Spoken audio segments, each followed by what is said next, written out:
Okay, so I hope that everyone is in good condition. Okay, health mind, health body, and also positive. Okay, positive mind. Okay, so as Lokman shared just now, my title is basically on the what can we look further or look at the different side of what happened to the COVID-19 pandemic that we can learn for. Okay, so this topic is not so close to me actually, but I'm going to share about my experience as previous fellow for Center for Engineering Education, CEUTM, where I have been trained to look at how actually our research, okay, should contribute to the domain of education.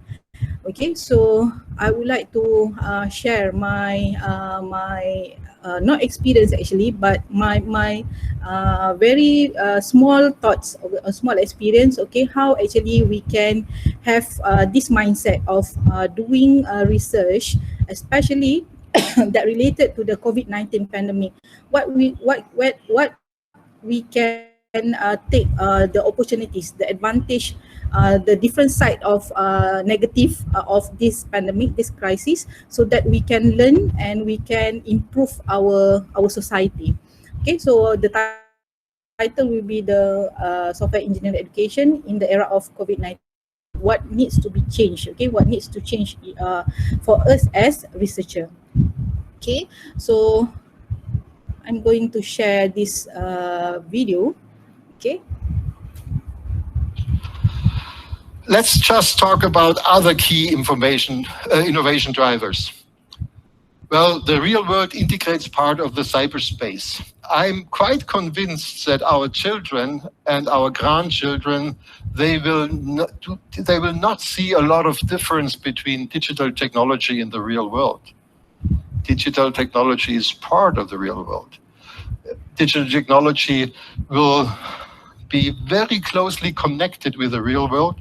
So embedded systems are part of physical use data and services from the internet.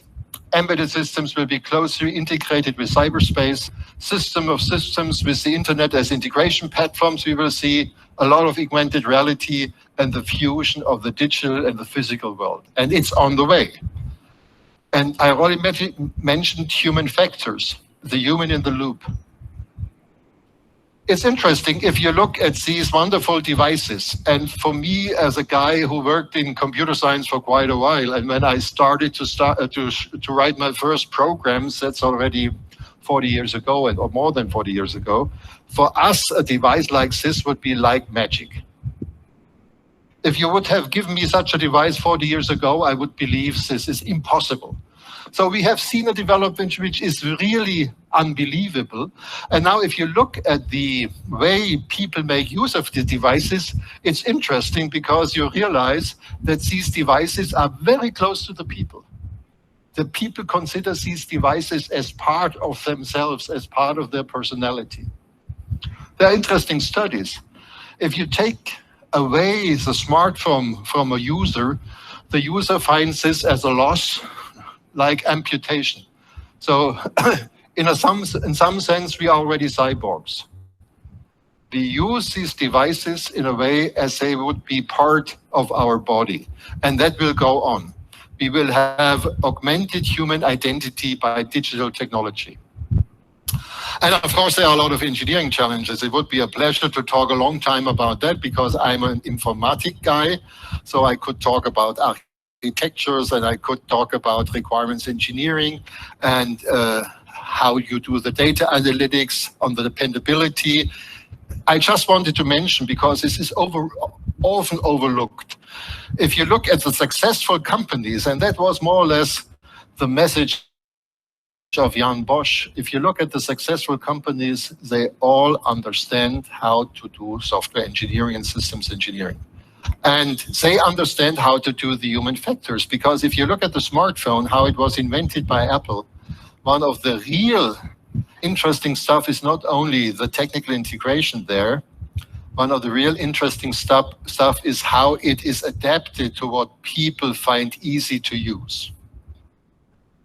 Okay, so I'm not going to wait for the video until to the end. Okay, but the key that I would like to highlight from this video, basically, okay, as Manfred mentioned, okay, uh, the key of the successful story for the software vendor house, okay, they understand about the life cycle, they understand about the methodologies, okay, in developing the software, okay, and also the human factor, okay. If I just drag before, okay, let me, okay. He also mentioned about the engineering challenges, okay, regarding the platform, the multi-platform that we have to develop for our end user nowadays, okay. Behind the development, there are architectural concept that our students, okay, you as a researcher, okay, need to venture on, okay. The requirements engineering, where it is a initial stage in the overall of software development life cycle, the evolution, the context aware, the data analytics that is very hit today, and also the non-functional requirements characteristics in developing the software.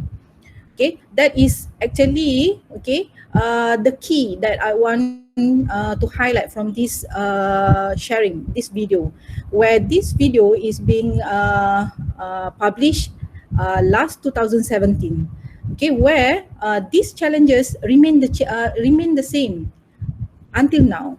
Okay, so what we can learn from 50 years of software engineering history.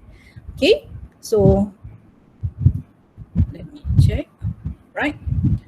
So my talk today, okay, we'll talk about how actually we as a researcher need to look back at the history of software engineering, okay, so that we can have our fundamental, our theories behind our research, okay, that align to this SWOBOX, okay, SWOBOX, okay. So what is SWOBOX? I will explain after this, okay, and also how the contingency plans, okay, that we need to transform based on all the bombastic keyword nowadays, okay, where we have this Sustainable Development Goals or SDG, the Industrial Revolution 4.0, and also the importance of having 21st century skill being embedded in ourselves, not only to the student, but into ourselves as researcher. Okay, from here, I would like to give some thoughts. Okay, what needs to be changed about ourselves. Okay, and what are the aspects that actually we can venture from the COVID-19 pandemic.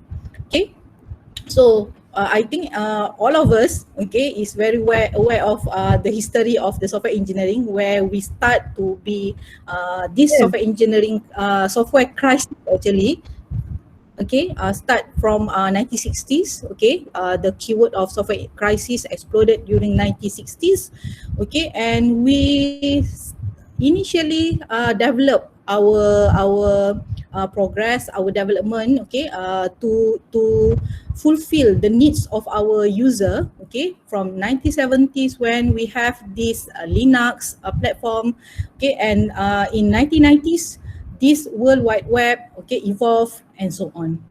Okay, so these are basically the journey of how we should reflect ourselves, that whether the work, the research, the interest that we want to look further into our work, into our study, into our master, okay, or PhD, okay, whether it is in the line, okay, on the track of the evolution of software development. Okay, because we here, okay, as a software engineer, okay, software engineer practice and researcher, we want to have a perspective. We want to look at which aspect actually we want to improve, okay, so that we contribute to the SWOBOX. Okay, so we can see here, okay, those that involved in product lines, okay, it's already started at 2010, okay, and then early 2020, okay, this Internet of Things, big data, AR, VR, and also the development of AI, okay, artificial intelligence, okay, being discussed intensively, okay, especially to fulfill the needs of industrial revolution 4.0 capacity. Okay, so but okay, during March 2020, okay, the world being hit by the COVID-19 pandemic. Okay, so to reflect, okay, what is basically Swibox, okay, where this Swibox, okay, contains, it's already Swibox version 3.0, okay, so from this Swibox, okay, there are 15 areas, knowledge areas, okay, where in your study you should also try to align which knowledge areas actually your current work, your current research try to contribute to. Okay, there are four main divisions of these 15 knowledge areas, okay, to software foundations, okay, software management, software professional practices, and software development. These are the latest one, based on the Swibox version 3.0, version 3.0 2014. Okay, so the first one is basically the educational requirements, where the foundation about computing, the foundation about mathematical and also engineering theories is fundamental theories. Okay, that should be basis for us as a software engineer researcher. Okay, to be integrated with another three: the software management, software professional practices, and also software development knowledge area. Okay, so please try to align your research so that your research is contributing to these particular knowledge areas. Okay, so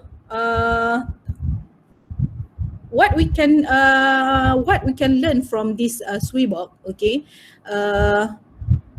it is stated by one researcher here, Ahmed, okay, software can reach far, even though, okay, what you still can create, okay, meaning that you can develop the software, okay, perhaps still in pajamas, okay, and never leave the comfort of home. Okay, that's happened now when we face this COVID-19 pandemic, okay, but can you still can you relate that even though we being hit by this COVID-19, we are being affected by this COVID-19 pandemic, okay, but as software engineer, software engineering researcher, it's not so much different, okay, actually, to allow us to do research in still in line, okay, but what we have to consider now is the urgency of new innovation, okay, where previous motivation for the software engineer, okay, they want to based on this paper, okay, software is driving software engineer, okay, design thinking, the rigorous, the automated software, the artistic appeal in terms of the user interface, okay, the fame or the popularity to be gained once you develop a very good software that can influence society or the end user to be to use the software long lasting and so on. But this motivation are already changed due to the urgency of the innovation required to adapt for COVID-19 pandemic. Okay, so I hope that you can see the classification of these 15 this software management, software development, software professional practices knowledge areas, okay, is being classified further. Okay, so based on Gorsi from his paper, okay, 2019, okay, in this paper he discussed that, okay, there are knowledge gaps. Okay, there are knowledge gaps for the software engineers. Okay, in understanding. Okay, in understanding the domain, the classification of the SWIBOX when they go to the work. Okay, after they start their career as software engineer. So you can see here from this graph. Okay, this is the graph in the paper that shows the comparison. Okay, the comparison of how the knowledge gap from the existing SLR, okay, from Kitchen Herm, okay, and his paper. Okay, so you can see that, okay, still the normalized knowledge gaps, okay, appear in terms of the requirements, the design, okay, and then and many other process, okay, that align back to the SWIBOX classification, the 15 areas, the 15 knowledge areas, okay, and also the other graph, okay, in his sharing in his paper, okay, Korosi mentioned about there are some there are some perception, okay, of how software engineering graduates and also non-software engineering graduate, undergraduate and also postgraduate learning curve of understanding about these knowledge areas after they complete their study. Okay, so I hope that from here you can relate that whatever your future study, whatever your aims of or the objective of your research, you need to align back to this SWIBOX classification, whether you try to solve, you contribute to the body of knowledge of software engineering. Okay.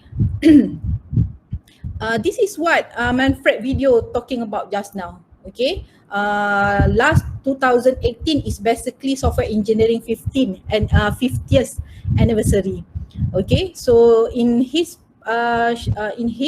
paper, okay, Manfred Broy, okay, in his video just now, okay, if you listen longer, okay, but you can read the paper, okay, it's very much tailored to the what is the needs of IR 4.0, okay, that need to be still need to be solved, okay, and what are the this IR 4.0 contribute to the sustainable development goals. So in our mental, in our researcher minds, we should put this. Yes, it is quite ambitious to say that we have to contribute to our body of knowledge of software engineering. Okay, but this software engineering is basically software engineering research should align to the development, the advancement of technology of IR 4.0, where this IR 4.0 is basically to accelerate the sustainable development goals that defined by the United Nations, where we want to focus to solve our community problems. So there are 70 goals in sustainable development that we can have this point of view, okay, to inspire us what are actually the software that we want to develop, okay, to fit in or to reach to the completion of successful story of this sustainable development goals context. Okay, so we have Manfred mentioned that until 2017, okay, the open issues in software engineering remain the same, where the challenges is to get the requirements right from your stakeholder, to design the adequate architecture, okay, and it happened yesterday, okay, when we have this COVID-19 vaccine for Malaysia, local citizen Malaysia, okay, these issues of developing a good software that have a good design, okay, of architecture to allow the potential user, okay, satisfied with the functionality and also the non-functionality aspect of the system. Okay, another still the challenge, okay, to do the implementation effectively and correctly, okay, to verify the quality of the results, okay, to test basically the developed system, okay, and after that you need to focus or you need to put some effort in maintaining the software system whenever the functionality of the system evolve from time to time.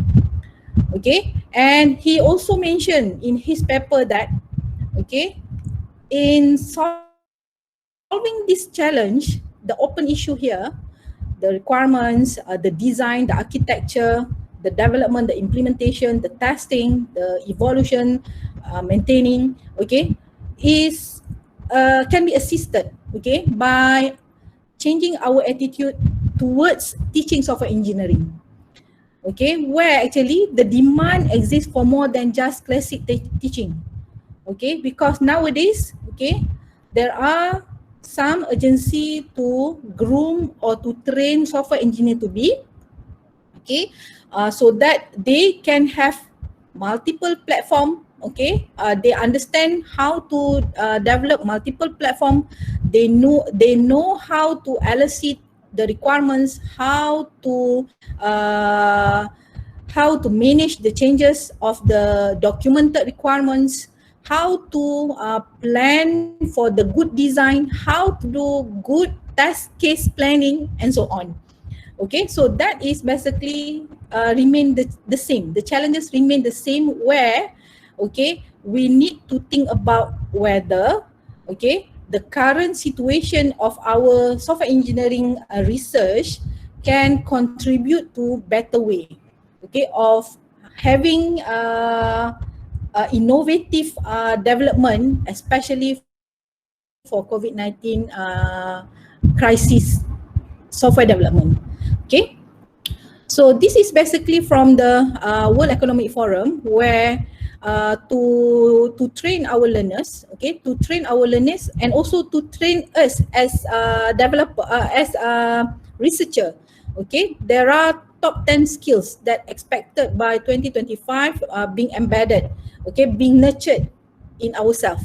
Okay, these 10 skills can be classified to the problem solving, self-management, working with people, technology use and development. Okay, so these are the top 10 skills that required, that being proposed by the World Economic Forum. This, who is World Economic Forum? Okay, it is a kind of NGO, not NGO, but non-profit. It is NGO lah. Okay, non-profit organization. Okay, that come from the industry. Okay, they talk about the revolution. They talk about the technology advancement that should be explored by the countries and so on. Okay, so these top 20 skills of 2025 by 2025 years, okay, also being illustrated further by this 21st century skill. Okay, meaning that we as a researcher can we relate ourselves that whether we already gain these 21st century skills in terms of the foundational literacy. Okay, I think the foundational is basic, is the basic where you apply this foundational literacy day by day to everyday tasks, right? But the four C's here, the competency in terms of critical thinking, problem solving, creativity, communication, collaboration. So all these four C's from 7, 8, 9, 10 is basically how we as a researcher, okay, get or competent enough, okay, to solve the previous challenges of software development, remain challenges in software engineering research, okay, so that we can invent a better way of developing the good software. Apart from that, Another aspect in 21st century skills that we have to think about is the qualities. So this character quality in terms of curiosity, initiative, okay, the grit, the persistence, especially during COVID-19, how sustain, how grit we are, okay, how persist we are to sustain in positive manner, okay, whether we can adapt to the changes, to the new norm, okay. So if you are being appointed in team working setting, can you have this leadership characteristic, the quality that you can help others, especially for example in agile, in scrum perspective, where you have to lead other people in managing the project, okay, and also the social and cultural awareness. Okay, so all these character quality, competency, foundational literacies, okay, and also life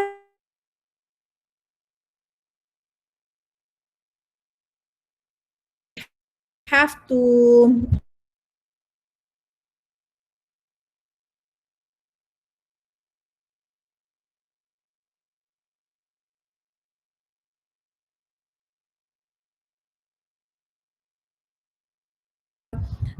some good quality, okay, in ourselves, so that we can fulfill, okay, we can align back our research to this sweet box, okay. So to recap back this history, this journey, okay. Okay, I can see that in the IEEE software, for example, okay, they are not number of paper, okay, number of paper still talk about the requirements. Maybe because maybe it's quite biased for me, okay, because I'm not requirements engineering expert, but my interest, okay, bias, or my interest more towards requirements engineering, okay. So unconsciously, okay, I found the related paper to the requirements engineering perspective, especially for COVID-19 pandemic. Okay, so this is very new sharing by Sarah Gregory. Okay, she mentioned that, okay, engineering still, okay, still critical. So when we want to study about software engineering development life cycle, okay, requirements engineering remain the same, okay, even though we have to go through this pandemic. But okay, it's a matter of how is there any any changes that require for the researcher in requirements engineering area, okay, in the new normal or in the COVID-19 pandemic crisis. Okay, but still, okay, when engineers are less able to collaborate in real time, okay, the documented requirements that consist the use cases, the natural language requirements, models, and also representation is only the single source, okay. Therefore, okay, studying or looking critically at how you want to elicit the requirement from the stakeholder, how you want to document, how you want to analyze, how you want to model the understanding about the requirements, okay, to the analysis, to the design, are essential. Okay, meaning that we can carry previous techniques that we venture, okay, we find from the existing similar study, can be proceed to be ventured, especially to develop software that fit the purpose of COVID-19 pandemic urgency. Okay, and also this is very popular, I think, software engineering student, okay, especially requirements engineering, know Dida Zauji. Okay, she also published this paper. Okay, but actually the paper is simple. Okay, what are the requirements, what are the basic requirement, okay, to develop a contact tracing apps related to the COVID-19. Okay, so in this paper, again, it back to the user and requirements that ensure or promise whether the developed product, okay, meet to some extent of quality expectation of the stakeholder. Meaning that, okay, studying software engineering, okay, in this crisis, COVID-19 pandemic crisis, okay, we want to develop the software related to the COVID-19, still you have to back to the user and the specific requirement for that particular domain. Okay. So then what's next actually? Okay, as the title highlighted before. Okay. So in this paper, you can see that in the figure stated there, okay, this what are the technology trends? Okay, what are the strategies for the new normal that our research can apply? Okay, still it's about the same. Okay, where you will have this critical decision chain, the 3-tier IoT reference. You can still study about it. Okay, you can focus at connectivity, the cloud and data, okay, and the heterogeneous system with different performance and quality of expectation, okay, the constraint, okay. But, okay, as stated in the figure 2, okay, innovation in stormy waters, okay, stormy waters is the COVID-19 crisis, okay. These are the challenges. These are the challenges from the industry survey, where actually the innovation, okay, in the second figure, the innovation, okay, is the most critical challenge, okay, in short term, okay, to be venture in this stormy water or COVID-19 pandemic crisis, okay, the issues, okay. Okay, Ahmed also in his paper talk about the impacts of COVID-19, where we can have this innovation. Okay, what are of COVID-19? Okay, there will be online collaboration, of course. Okay, the digital transformation, again, same like what Manfred Broy mentioned.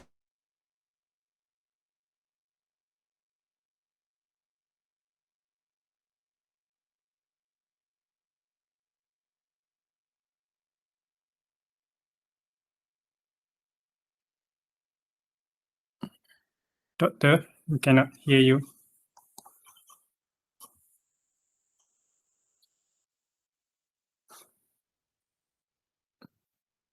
Just in time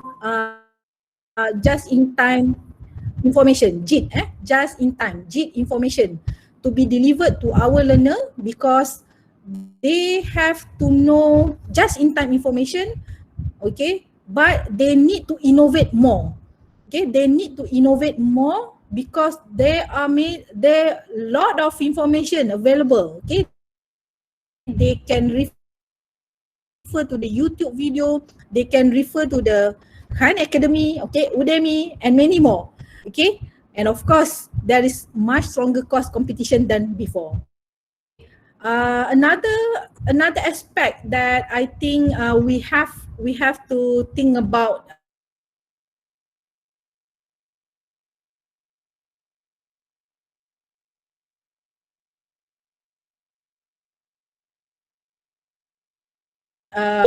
before the COVID-19 hit. Okay, but based on this paper, okay, these are the findings actually. Okay, what are the competence? What are the soft skills that require for new normal? Okay, meaning that we have to adapt. Okay, we have to adapt so that we remain flexible, we achieve the innovation and the efficiency. Okay, the efficiency of the product that we want to deliver to our end user, to our stakeholder, okay, can be achieved. Okay, so these are the competence, the entrepreneurial teams. Okay, there will be more IT supplier, IT vendors that will take out okay the project, okay, when the new initiative required by the government, for example, okay, need to develop new software, new apps, okay, to have this managing the pandemics, okay, doing the surveillance, for example, and so on. Okay, so these are the competences, okay, the communication and the collaboration is basically the soft skill that we should have for our student, our researcher, okay, to be remain great, to remain persistence, okay, in this COVID-19 pandemic. Okay, so back to I think Malaysian community especially, okay, we used to this 10-10, okay, initiative by our government. Okay, so this 10-10 is basically the framework, okay, the framework that being suggested so that our economy, okay, our research, our innovation is based on this framework. There are many factors, there are many area, okay, but I just take one part where it is related to the COVID-19 related, okay, where this medical and healthcare socio-economy driver, where the bubble here is what are the aspects that we can venture, okay, for this medical and healthcare but relate to the COVID-19. For example, you have this virtual map for contact tracing, you have antiviral treatment. So these are basically the technologies that need to be ventured on. For example, blockchain technology to trace and track pandemic data, the cloud computed data and patient data. So all these are the visions actually what we can do research on this particular COVID-19. Okay, but how we as a software engineer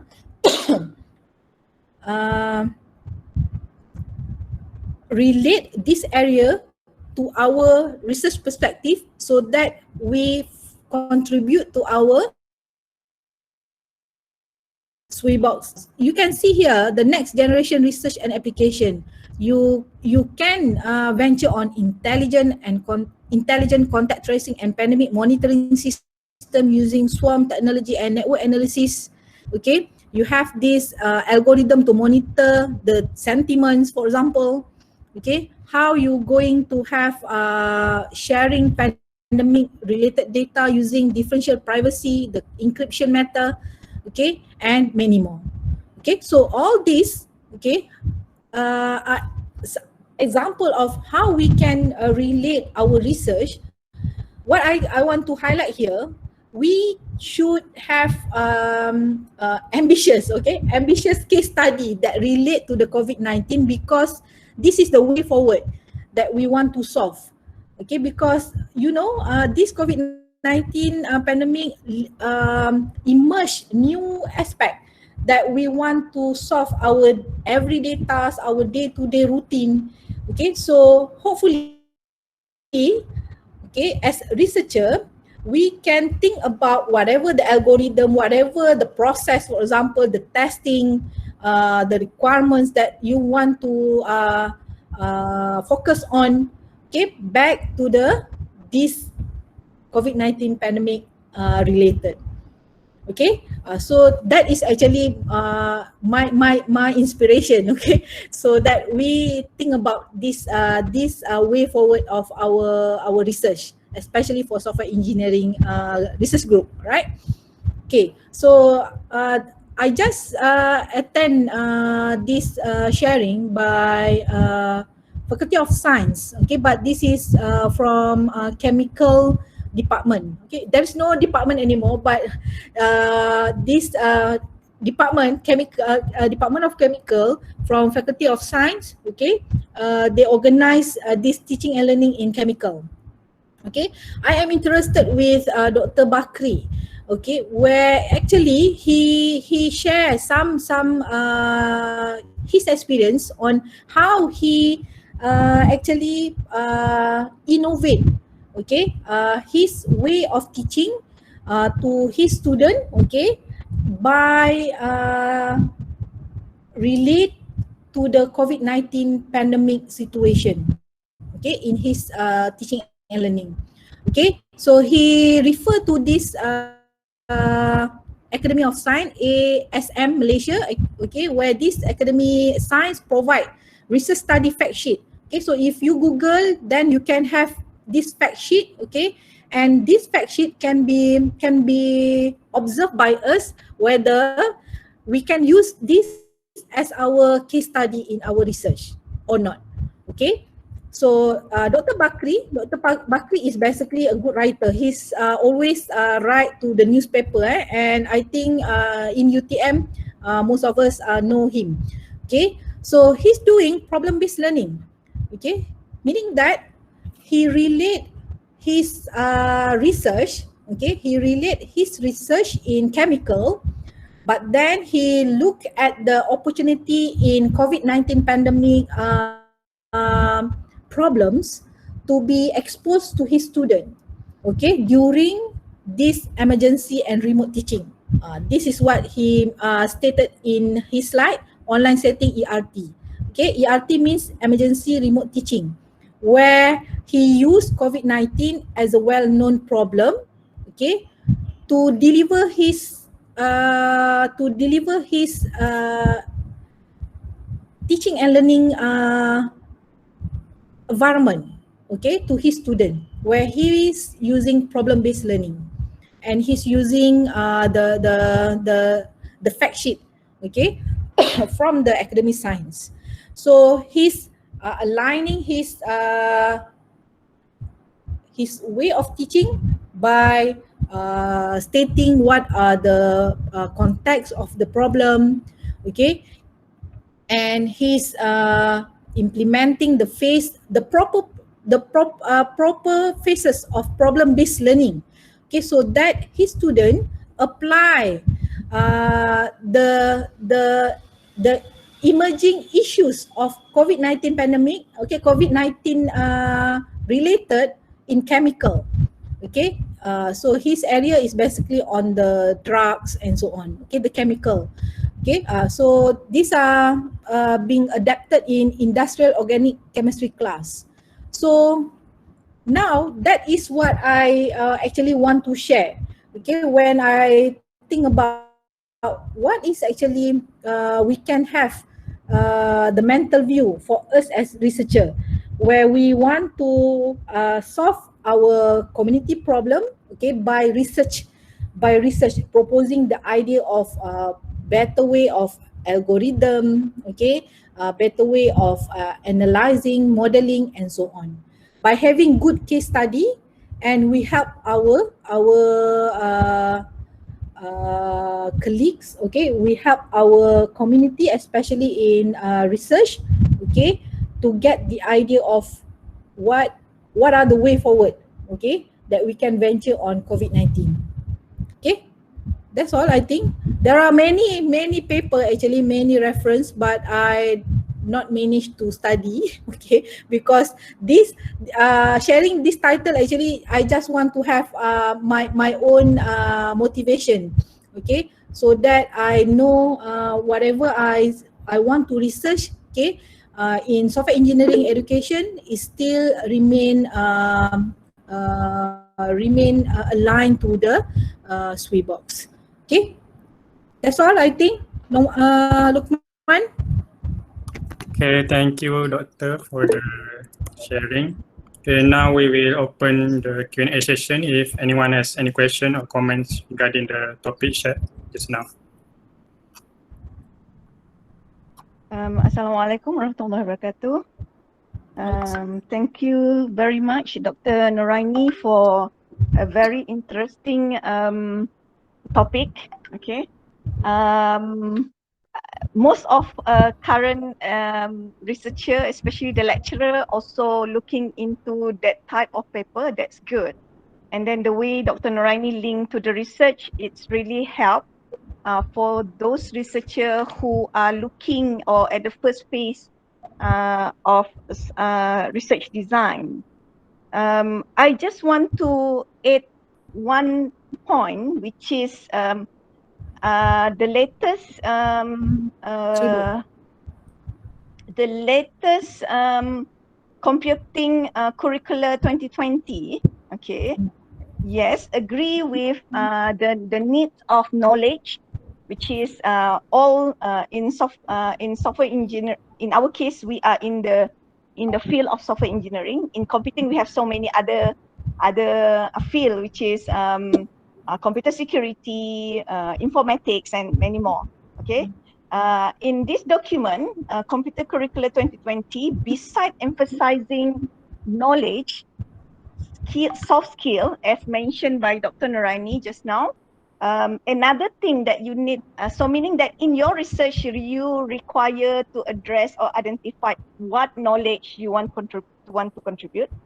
And then you need to have a soft skill in order to deliver or to share the research work that you have, either in oral presentation or in formal writing presentation. That is what we require in soft skill for researcher. Another things that very important highlighted in computing curricula is competency. Okay, where in this document they try to integrate the importance of skill, knowledge, and competency. Okay, the definition of competency. What is competency? Competency is a thing that individual must demonstrate to be effective in the job. Meaning that competency to come up with to do your research, you need to know what are the competency that you require so that you can make contribution towards knowledge. Okay, and then different design of research require different competency. So as a researcher in this software engineering, I agree, we need to have a look at what knowledge you want to contribute, sharpen your soft skill in doing research, identify what are the skills that require in order to do research, and also you need to make yourself competent in terms of the technology, as mentioned by Dr. Noraini just now, 4IR, if you choose 4IR, one of the technology offer in enabling technology offer in 4IR as part of your research, you need to be competent in the technology in order to come up with your research contribution. Okay, I just want to add on that. Thank you very much. Yeah. 200% agree.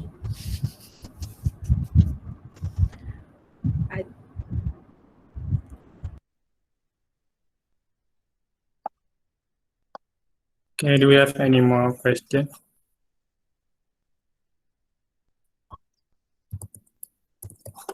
Okay, thank you, Prof. Dayang, for the comment. And now I would like to invite Mr. Mujtaba to start his research progress presentation.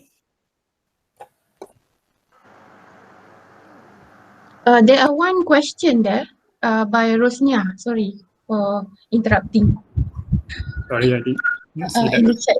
Sorry for interrupting. Rosnia, Ms. Rosnia, as those activities that Dr. Bakri use aligned to OBE elements?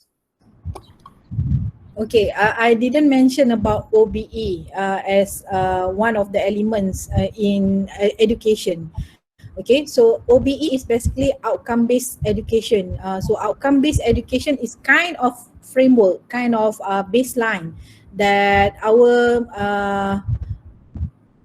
the education area, okay, our Malaysia especially apply this outcome-based education framework that focus on student-centered learning. Okay, so of course the PBL, the problem-based learning method approach that being used Dr. Bakri is aligned to the outcome-based education. Okay, where he focus on the student-centered learning. So PBL is one technique, okay, in OBE. Okay.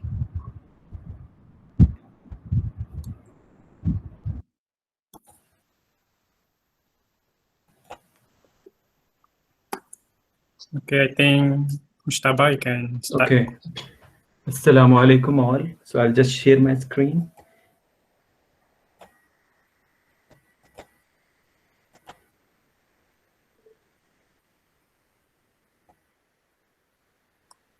Please let me know you are able to see my screen. Yes, we can. Luqman, yes. And you can hear me properly also. Yes, clearly. Yes, okay. So let's start. Bismillah ar-Rahman ar-Rahim. 1 minute, let me keep in this mode. And also let's go to the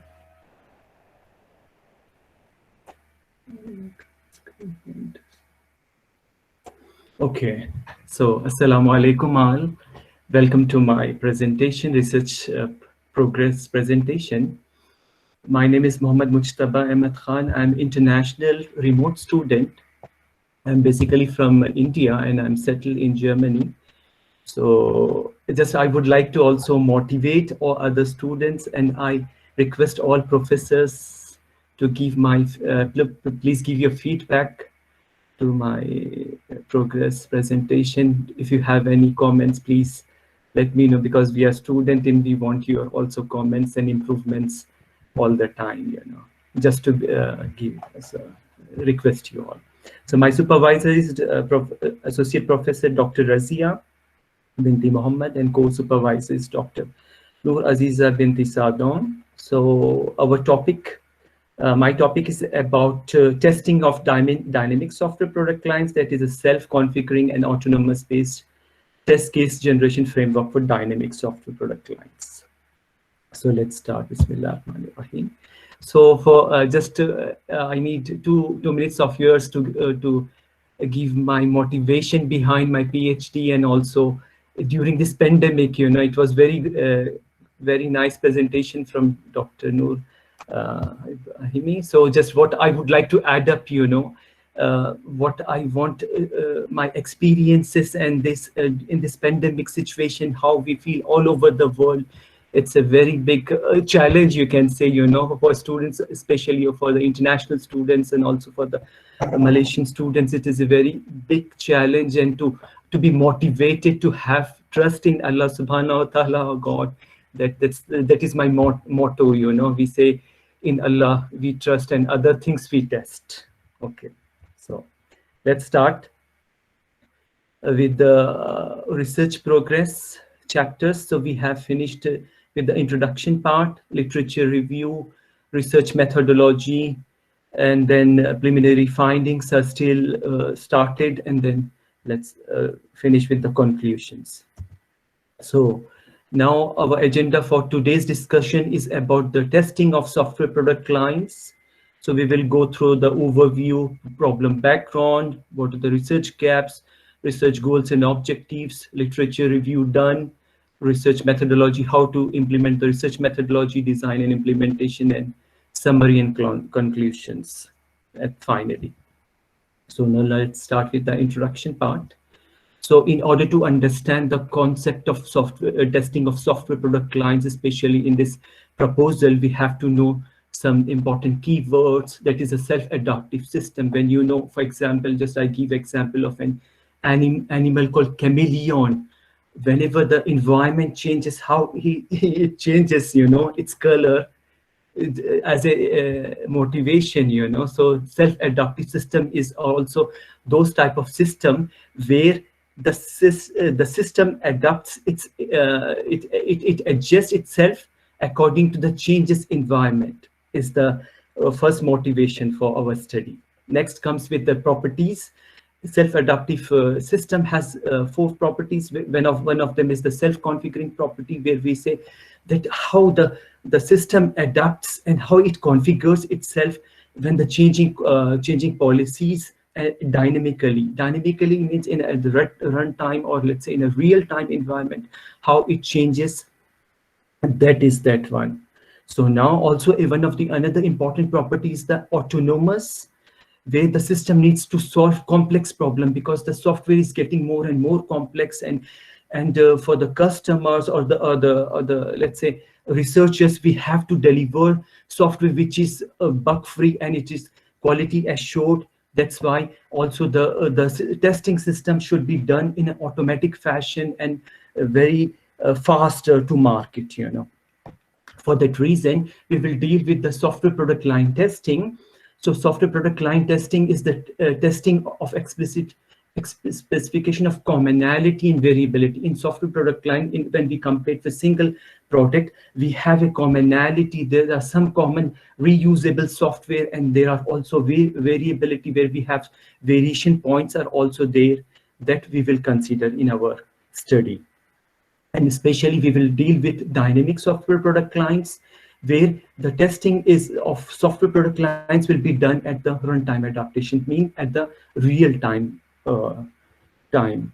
And then we will also deal with the testing things, test case generation. It is the process where we generate the test suites for the dynamic software product line. Now let's go further. Let's have a comparison, you know, let's have a comparison between a single product and a software product line. When we say software product development life cycle, it starts with the requirement from the customers, and we do the different types of designing. From the architect will do the different types of designing, and then software developer will do his implementation. Then our task comes with the testing part from the right side of the V model, where we do the different types of testing, unit testing, component testing, integration testing, and others. And finally, we deliver to customer to have the acceptance. The acceptance test will be done at the customer. What is the need? What is the purpose behind of testing? We want to assure that our software is delivered without any bugs, and also the customers are fully satisfied, because it is very, very important. If suppose software has defect or something, it can also threaten to life. So that's why we have to be assured that testing should be done with full perfection, you know. So for that reason, we will deal with software product lines testing. So what is software product line testing? It is a special type of software product line is the testing where we have two domains. One is the domain engineering, and another is application engineering. You can see in the domain engineering we will see the commonality, and then in the application engineering we have the different applications, you know, where we have the single product is a single product, but when we have a series of product where the base software will be same, but the application software will change. So we are going to deal with that. Means it is a very, very complex process, and our scope is for the testing activity, where we have to think for the domain engineering how we are going to test the domain testing environment, and also for the testing of application engineering also. So let's go further. In order to understand the concept that we have to understand this self-adapting system, where we have these 4 properties of self-adapting system, where we will deal with self-configuration system, where the system dynamically adapt itself by changing environment, and also another property is the self-healing, how the system heals the system automatically. Then comes with the self-protection, in order to our software to protect with the malfunctioning, and also for the attacks, that is also important. And finally, self-optimizing, how we optimize the system with different workloads, you know. So now we are going to discuss with the dynamic software product lines, because the study focuses on the dynamic part. You can see this figure where we have a complex system in state space, where we have different products, product 1, 2 till n, and they have to be adapted dynamically at runtime. So that is the dynamic software product line, and we will deal with the testing of dynamic software product line. So in order to understand the concept, that we have to understand also the MAPE cycle, where when we have the sensors and actuators, and we have a system where the automatic manager contains monitor, analyze, plan, execute, and knowledge-based cycles. And the process, it continues, and then the output is given to the input in a feedback loop, the continuous system. And we have to ensure that our testing activities are up to date. Whenever the customers, they say we have some changes in the requirements, how the changes has to be done, that we plan and we execute our tests. So now let's go further for the challenges existing in the DSPL testings. When you see when we are speaking about the challenges for the testing activities, where we are dependent from one source to another, means requirement, design, implementation, and testing. So now runtime variable challenges are affected with feature interactions, how the context changes, how we do the multiple rebinding and binding at runtime, and how we configure the entire series of products and the entire series of software, and how we validate. That is challenge. So for that reason, we will deal with one of the challenge, that is self-configuring part here. And then also we will deal with the autonomous part, where we generate the test case in an automatic fashion, in dynamically. So now let's go further. From the literature, we have done literature review, and then we found a lot of challenges from the previous approaches, where different researchers, they have done the testing activities where they lack in the test modeling, and then how to do the impact analysis, and also how to do how they lack in the self-configuring and autonomous fashion, and also they lack also in many other things, where we say how to balance between the domain engineering and application engineering, how that is also a challenge. For that reason, the open challenges we found from the literatures are many, but we will consider self-configuring and autonomous part, where we will do also the continuous integration testing, where we have this Jenkins server, and we will deal with the continuous integration testing, and also we will deal with the model-based regression testing.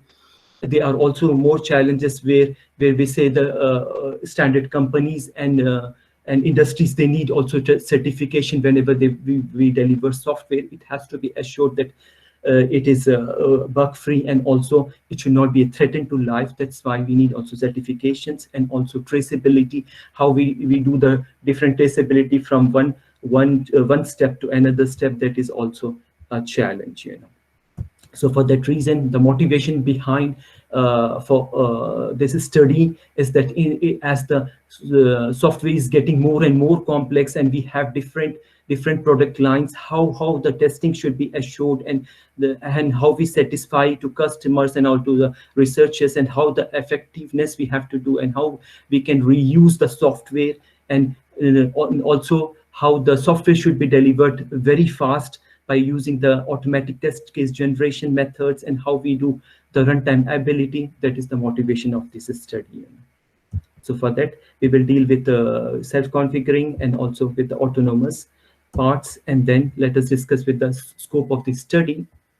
So we will deal with the model-based testing of dynamic software product lines, and we will deal also with the system testing process and continuous integration testing, and then we will generate our test case generation, and then if possible when we require the selection and prioritization, and then test coverage analysis we will go for.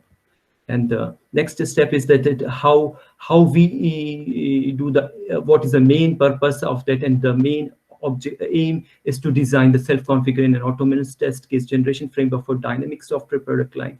We have divided into different objectives. First objective is to design the self-configuring approach for test case generation for dynamic software product line. Then we will deal with autonomous approach for this test case generation for dynamic software product lines, and the third objective, we would like to combine those two features to have the better effectiveness. And then finally, with the real test cases, and also with how to evaluate the proposed framework for the effectiveness empirically. So let's go for the literature review. So we have done a thorough literature review, and then the 4 factors affecting the literature review is defined, and we have linked to our research as follows.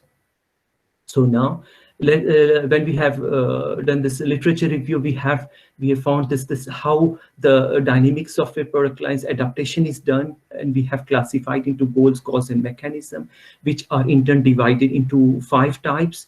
And then we will deal with our things. Self-configuration we will take, because the gap is very huge and we cannot cover all those things. That's why for the testing activity, it is important we justify that we will use the self-configuring part, and we will consider the dynamic part, and we will do the system testing activities for the autonomous part, and then for the code.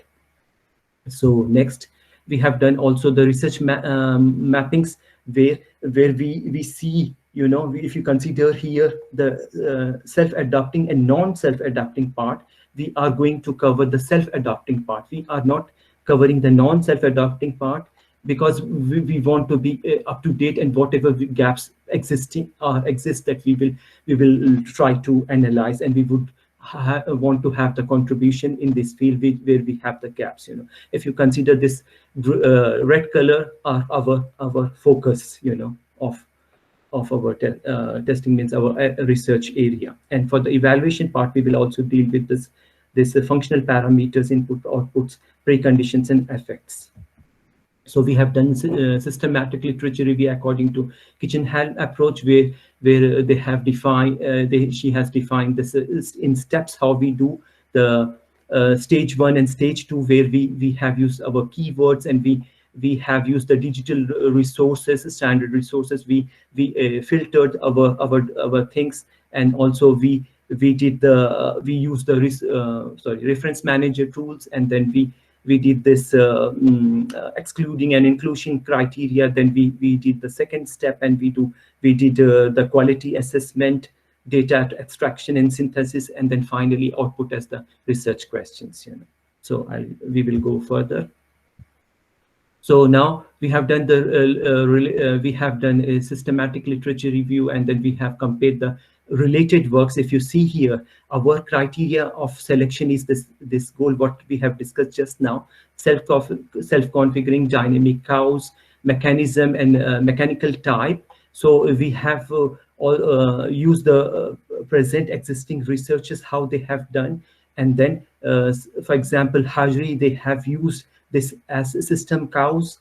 For, let's say, Ben Comma, they have used these 2 approaches, but they haven't considered this dynamic part. That what is the Maureen and Diva, they have used dynamic part, but they haven't considered this. So our approach will try to cover all those aspects, you know. So yes, now let's go further. Now what we have seen from Diva approach, let me go further back to this, where they have discussed the dynamic part. For that reason, we will use as a reference. Thank you, Professor Dayang, also for your feedback in the first assessment. So I found this slide. So what it is also good for me, you know, that I would like also to discuss with you. If you see the this entire framework is very, very complex. So our scope is only for the testing part, that is the validation framework. So other things, okay, we need there is a link between the adaptation model, because when you see this one SPL, you know, SPL testing, where we consider the design part, but our focus will be in the runtime focus, you know, where we are using dynamic product lines, where we will deal with this validation framework. So this we are going through, and we are trying to see how this will fit, because whatever the Maureen and others, they haven't considered our approach. We would like to cover all those things which are the gaps existing, you know. So now for that reason, we have divided into different phases our research process. So first phase is that systematic literature review we have done. We have found the problems, and we formulated in the form of research questions and objectives. Then we have split it into the second phase as the objective one, where we have considered splitting the task into different subtasks, you know, that we design our plans. Then we use the feature model, and then we do the automatic generation of test cases, and then do the data analysis, and then finally output. Similarly, for the autonomous part, where we have we have to define the test plans, and then features and test case generation, same approach, but for the autonomous part, and then how to combine these two in a combinatorial testing, where we have the more effectiveness, and then to design the complete framework. Here, remember, we thought to have the approach here, and first approach, second approach, and the entire framework is that one that we combine all those approaches in a systematic, using different libraries. That is our idea of framework. And then finally, to have the experimentation and evaluation with the real time, the practical examples, and then to have the comparison and to have the effectiveness. Then let us go further. The main problem is analyze that what is the ineffectiveness we found in the self-adaptive testing of dynamic software product lines. Those are divided into different sub-problems, that for the self-configuring part and also for the autonomous part, then combining to have the more effectiveness in detailed manner here that we have discussed already, And finally, the important is that the entire framework, Then we will use also some web-based resources to have a better understanding and how to validate our results using those feature models, So though that is that one, and then we will use also case study from Robert Bosch company, where we have the smart home to market. It is a latest challenging project in Germany, where we are dealing with this controller from Bosch, where we have different controllers which have different okay, now we are in 4G, that is the next generation is 5G. How we can develop, first thing, we will use the self-adaptive system for a product line, where we would like to test this environment in real with the real controller, So that is one. And another thing, for the autonomous part, we would like to have this adaptive software. This is also an important feature in automotive field, where we will deal with those AutoSAR, where we have the base software, and then the base software and the application software in a series, in a dynamic fashion, because we will deal with the real-time environment.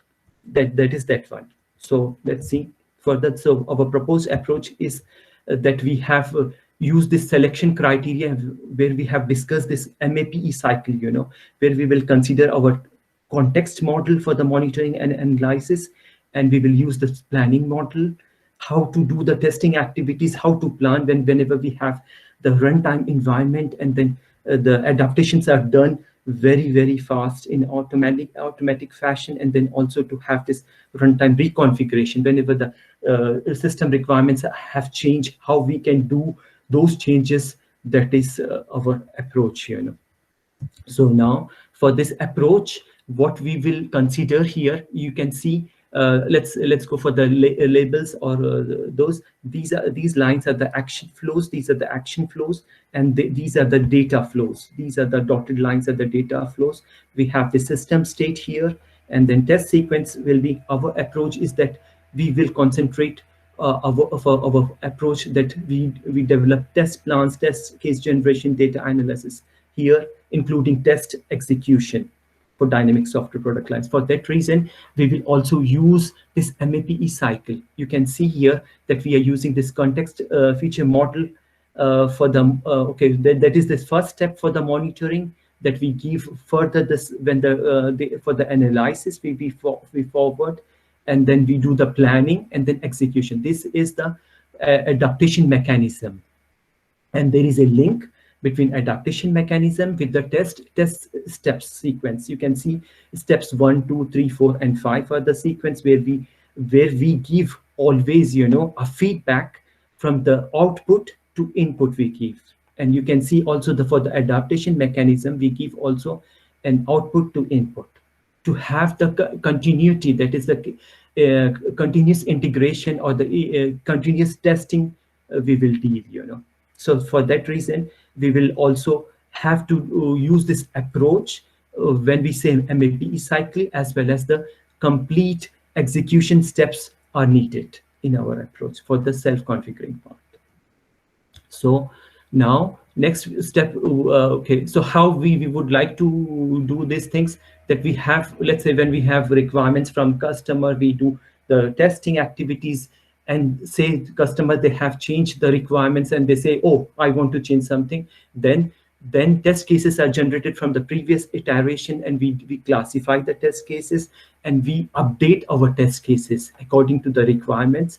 And then we select, okay, let's say we don't want to do those whatever we have done, let's say the basic steps, we want to see only the changes done, then we use the selection criteria. And if suppose the important priority in case of autonomous driving, we have to assure the deadliest part, means whatever, when we say brake, when we are braking or something, it is not happening. So those things are also plays important for the prioritization steps. So those things are done at the foremost part, you know. So those we will do in the continuous integration steps. So now what we will do, we will use the research instruments for our propose. So we will use this Eclipse environment, Java programming we will use, and we will use also UML diagrams. So feature models are also our scope. Jenkins servers, as we have discussed with the continuous integration, we will use Jenkins server, and then we will use software repository in GitHub. So for the requirement tools, we would like to use Doors or Caliber, depending on the customer requirements, and then we will use the TestLink if other tools. So we will see, you know. So now for the conclusion part, we have done this literature review, and we have proposed our approach, and then we are in a phase of preliminary experiment, the achievements done, and for the future work we would like to extend whatever we have we will use for the implementation part, and whatever we have discussed for the second and the third objectives we will be implemented in the near future. So thank you very much for your attention. Look forward for your questions, you know. Thank you, Mujtaba, for the presentation. Thank you. Now, if anyone has any comment or question, you can ask now. Yes, I request, you know, all the professors, please give your feedback that we can perform more better. Yeah, nobody is perfect except Allah. So we would like to, and we are motivated. I am motivated, and I would like to know from you all, you know. Yes, because it's in a process of yeah. So research is not so easy. You can also give your feedbacks that it will be helpful for me. You know. Thank you.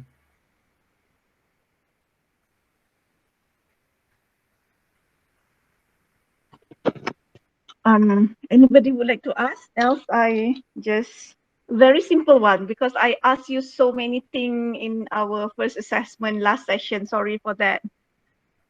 There's no problem. This is very helpful, you know. Okay. Yes. Can you open the frameworks that is it the DIVA frameworks? What the frameworks I hear a called? little bit. Can you please be louder, or I'm not louder? Just let me see my. Oh, sorry. Okay. Okay. Okay. Can you open the frameworks that you just found just presented now? For, yes, from Maureen, you mean? Yeah, the one that you presented with the one that you not presented in the yes, in the first assessment. assessment. So 1 minute, let me go. Yes, here. Yes. So here, it's a very, thank you very much for your feedback. You know, that's why I had earlier, but I did not include, you know, because of less time, you know, in the first assessment. Okay. So, yes. So let me keep in this mode that you can see. Where is this? Here. Okay. Now what I mean, you know, here, what is the difference between approach and framework here? Okay. Here you see they are considering design time as well as run time. Okay, now our approach that we have link between each and other, but we will consider for our validation framework. That I mean. When you're talking about design time, that one is for domain engineering? And This is runtime is for application engineering? No. This is both. Okay, when we consider this one, this is for the software product lines, and we consider runtime for the dynamic product lines. There is little bit difference between software product line normal and dynamic software product line, where we will use the runtime environment. Yeah, the runtime is meaning that the operation is runtime, then the changes will That is happen the during real runtime, right? Yes, yes, that is the real time. So the one that presented by Maureen here, okay, they call it approach, right? Okay, what they have done, they call it approach, but what I have seen, if you see, consider, it's not an approach. You can see everywhere he's using different frameworks. Okay, here they have used here models, they have used here also they have used model, okay, for the design time, but for the runtime they are using, or I don't know, maybe it's not so, it is in a primitive stage. I have gone through the papers also, and they haven't described anything more related to testing part, When I'm not very clear in terms of the design and the runtime. When we're talking about the design time, that one is usually we design the reusable components, right? Where you can use it during the runtime. Is that what we mean, right? Okay, yeah, right. And then the design time is either being used during the design time of the domain engineering or during the design time of the application engineering. Which one does it refer to? That what I have seen, they haven't considered. They say domain engineering and application engineering. They haven't specifically said domain or application engineering. Because in product line, in application engineering, we need to customize a bit in terms of the design in order to make sure the variability, how we're going to use it in consider the variability of it in the application engineering. I think Dr. Shaliza can help me on this. So study further. I know it is an initial, I think also an initial work for Maureen, I think they are still working with this. It's okay to have it's okay to have an initial because just the best important thing is to understand the Maureen initial, this is what we call initial works, and then try to understand further what do they have in their approach and how different is your approach with theirs. One principle of researcher is don't trust other works 100% correct, because we as a researcher also, we did, like me myself also, we did a mistake in some of our publication, where in latest publication we will improve it further, because the term is research. We keep on searching to find the best solution. So especially if you have a look at 2018, so we assume that Maureen might come up with more refined version of this in 2019 or 20, or they have not published it yet. So there is this is a good idea, very good remark. There is space if they have latest, for the improvement, because at the time they haven't. I mean, it was initial work from them, so it was not clearly stated. Maybe they have another thing that is my task to find out, So this is usually my advice to my students. If you have a paper which like 3 years or even more than 3 years old,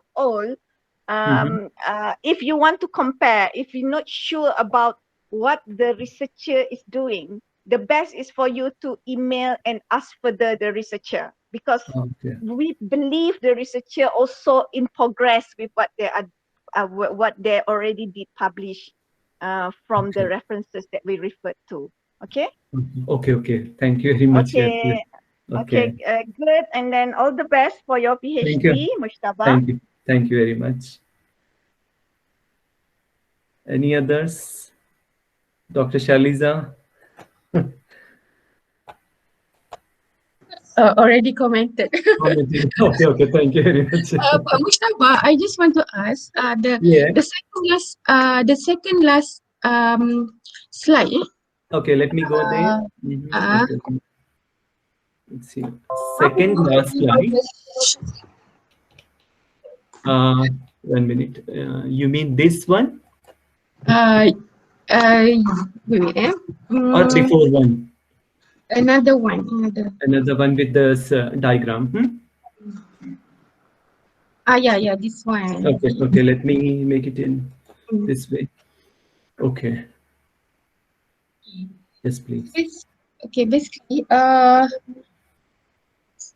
so you are considering the case study is not shown here, right?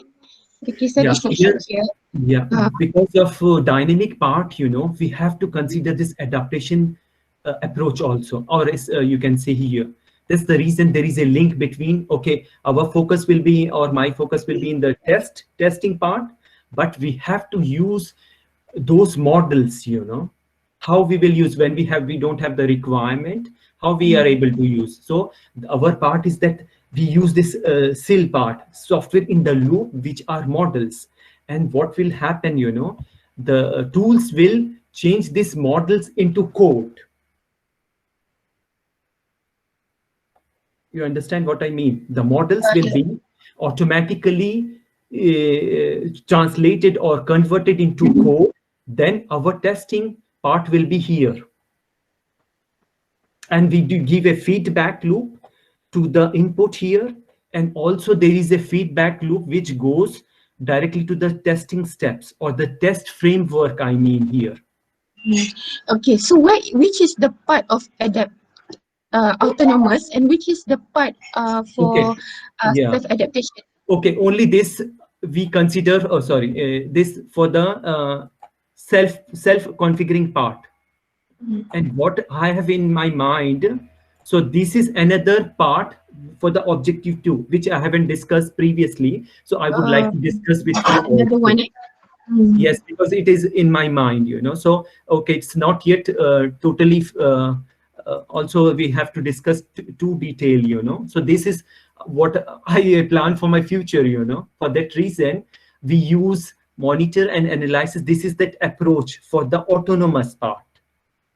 Here we will not, okay, first thing, we will frame the this thing, but here in the second approach or the second objective, we are considering this autonomous testing. Means, let's say Jenkins server we will use. The Jenkins servers, the code are written such that the automation is done automatically from the code itself, That is the second part, I mean. Do you see here? Or shall I make it big one? This like this.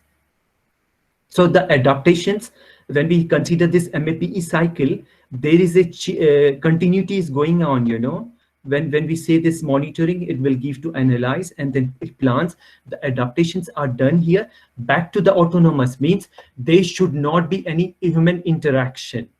Means whenever we have created our code, the tool itself will do the automation part. Okay. So very interesting, research. And also challenging, for us. Really looking forward Yeah, thank you very for much. the result. Okay, Yes. very good. Yeah, and you. last one I would like to discuss also, that is also for the future purpose, just let me go through this slide, also to Professor Dayan. This overall approach, I mean, when I combine, let's say objective 1 and objective 2, please consider here, there will be a configurator where I combine these properties of self-configuration and autonomous. When I say for the effectiveness, this is that part, combination part, the overall, where we would like to add up also the tools, necessary tools from the requirements, also the use case diagram together. Then I say this entire testing framework. Okay, from my view here, Yeah. Mujtaba, Yes. this is the application of the frameworks. This is how you show the application. The most important thing, you must have your frameworks at the end of your research. And then the framework must be design in somewhere what you consist the framework, and then later after you get the frameworks, you need to show the applicability of the framework in a way of implementation frameworks, right? Yes, For yes, me, yes. this is the way you can implement the proposed frameworks in this implementation framework. Okay, okay, Can you see the difference? Okay. So okay. I call this implementation framework, but might be to not to get you confused. We can name Confused, it yes, yes, yes, differently, yes. or yeah, might Yes, be yes. your frameworks later that you want to propose. Might be you're not going to call it frameworks after you go through like another 1 year research. Then you're going to call it differently. But whatever you propose is the contribution toward software engineering body of knowledge, as Dr. Noraini mentioned just now, right? That Okay. is your contribution from the software engineering body of knowledge, which contribute towards software testing of dynamic Product.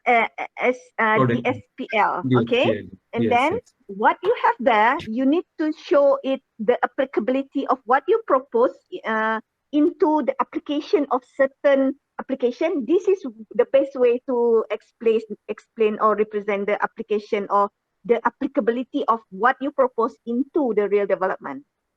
Okay. Okay. Do you think is it like this is okay for the future purpose, you know? This is okay for the time being. Once Time you being, already yes. know the shape of your framework later, that might be changed. But Maybe this is change. good Yeah, to yeah. have an initial idea of it. Okay, yes. All right. Okay, thank you very much. So, any others? Any comments or suggestion or from Dr. Adham or others? And also, I would like to discuss also, you know, with Luqman especially or other students. Let's say I'm in a phase of evaluation matrix. That is also, so I have gone through some researchers. They say, okay, when we say consider only a single product, it's quite easy, you know. When we do for the software product lines, it is more challenging. We have to consider domain engineering, application engineering. Also for the evaluation matrix, how they have done, they have used different approaches. And also what I see in the next slide, where Luqman has used, for example, mutation scores for black box testing. That also is my near future work, you know. So I'm trying to get more information how different researchers, they have used different for the white box testing, what approaches they have used, and how to evaluate is also my next step, you know. That is also thing for the software product lines, how I have to find this way, you know. So we will see. But it is interesting, you know, as research is not so easy. And I find very good. I feel before that I was zero. Now, alhamdulillah, improving, and it is getting better. Alhamdulillah. Yes. Yes. That is the process of learning, Mujtaba. Inshallah, you will get something out of the PhD, inshallah. Inshallah, inshallah. And do you think this title, is it okay right now or later on? Because as you have mentioned, you know, okay, what I thought, you know, first thing when I put approach, you know, self-configuring and autonomous test case generation, not framework as approach, then will it be okay or not? Also, that I have discussed with Professor Razia also. She said, okay. So it's too early. It's too early. We cannot say. It's Yes, too yes. early. Get your result, get your final product, then you name it. Yeah. Okay. With Dr. Dayang, from Dayang. Title should be the last thing to fitting. Okay, at the last we can say, you know. Okay. Yes. Assalamualaikum, Mujtaba. Walaikum salam. How are you? Fine, thank you. Okay. How are you doing? Okay, I'm okay. Okay, you actually quite interesting with your title, your proposed research. You want to propose self-configuring autonomous based test case generation, and then during the autonomous testing explanation, you said about the Jenkins, right? Jenkins servers, yes. Okay. My question is that does your proposed research does you want to include in the development operation process? Okay, one of the process, you know, the continuous testing. Does proposed research applicable to be embedded into that process? Yeah, my idea, you know, if you see here, one of the challenge of software development, let me go one. So this is 1 minute here. One of the challenges also this continuous testing in DSPL. So that I have gone through some research, and they said Jenkins server, where we have different testing steps in Jenkins, there will be a server where we use in a batch, you know. Okay, so my idea would be to use Jenkins servers for that, let's say, test framework part, you know. Okay. So that is very, I have seen also practically at Bosch, I mean, where I'm working for, they are using Jenkins servers to have the integration of software, and they will do in a Jenkins server that they write some batch scripts, and the process will be in a form of, let's say, an infinite loop, you know. Yes. Yes, infinite loop. That's the idea behind. If you see here, and this, our approach should be also, means our approach should be also in infinite loop. It should not stop in between, you know, it should go continuously. Whenever we have some problems, the server will detect and it will show, okay, you have problems there, please rectify. And we will get the, in our test case results, okay, there is a bug, please rectify. That will be shown in the Jenkins server, you know. So meaning that if you set the infinite loop off for the testing, because in the Jenkins you need to create the pipeline, right? We have to create the batch files. Okay, batch pipeline. Okay, pipeline to do the starting from the the code, and then you test the code, and then you release the versioning, right? Yes. Okay, meaning that you are proposing what do you mean by infinite loop? Meaning that you declare the pipeline once, and then that process will go be autonomously. Now, if you see here, this one entire self-adaptive framework, the here test case, here it is only written like, you know, if you say this, next step would be that I would like to expand this detail, you know, fourth step will be detailedly presented later on, where I use also this testing plan, test steps, and this in a continuous fashion. When we say this execution steps, this is also a continuity, you know, it is going continuously. You see, fifth step is given back to, let's say, this step once again. If you see here, it is given back to this one. That is called the continuity or the infinite loop, which Jenkins server has the ability to do those steps, you know, and it is already proven from others researchers also. Okay, if there any change requirements, how you tackle? Yeah, generally this approach DSPL, whenever we have requirements changes, only this will happen. If we don't have any changes in requirement, this will not happen.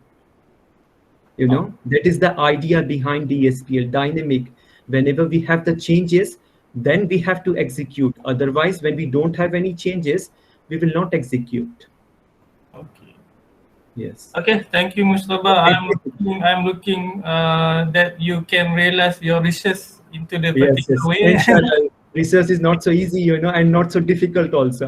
Yes, I know. I think it's difficult to realize. Yeah. Right. As I have mentioned, you know, so this is tentative, you know. So okay, when I use requirement tools, whether I will use doors or caliber, it is up to us, you know, which will suit our research. So pray, and yes, I need all of your support here. So that's important, you know, that we do work together in a team, inshallah. Okay, thank you very much, Mujtaba. I hope you success in your research. Okay? Inshallah. Yes. Brother Luqman, you have any suggestion or something? Mashallah, you have also doing testing activities. Yes. Okay, so about the metric is you show mutation testing. Yeah, that's actually one of the metric that I use for my proposed test case generation method. Okay. So there are also many other metrics like test suit size, test generation time, and coverage time metrics. And here you say for whiteboard testing, but yes, for application engineering as well as domain engineering is important, you know. So, okay, so first what I think, you know, so I have to get those concepts first and how to implement for my research, that I have to see. That will be the next task, you know. Yeah. Okay. Inshallah. And you mentioned earlier you are focusing on model-based testing. Yes, on the model-based testing. Okay, when if you see here, where it is that one? Here, for example, here. Excuse me. So we use context and feature modeling. So for that reason, the idea is also one task would be that those models will be converted into code using automatic code generators. You know. Okay. Yeah, those will be code, and code we write, for example, if you know MS Test framework, you know. Have you heard about MS Test framework? Where we use the models, for example, say software in loop. Those are the models, you know, for example. So do you use the models also to generate the test case? First, we will get the information from the model, and the step would be that automatic code generation tool will generate the code. The system code. System code, exactly. And then the test plans will be generated, test plans, test case steps, and then the steps of execution, you know. Okay. Yeah. So anyway, I'm in the progress, you know, inshallah. I will come up once again with detailed information. Okay. Inshallah. Okay. Thank you very much, all of you, for your valuable suggestions. Okay. So anyone else, any more questions? So I think if there's nothing else, okay, thank you again, Dr. Noraini, for the sharing, and Mujtaba for the progress presentation. Thank you very much, all of you. I think we can end our colloquium for today. Thank you everyone for joining today's colloquium. Have a great day, stay safe, and see you again in the next colloquium. Assalamualaikum, and you can leave the meeting now. Thank you. Waalaikumsalam. Thank you very much, Luqman. Thank you, everybody. Thank you, everybody. Thank you, guys. Bye. Thank you, everyone. Assalamualaikum. Bye-bye. Waalaikumsalam.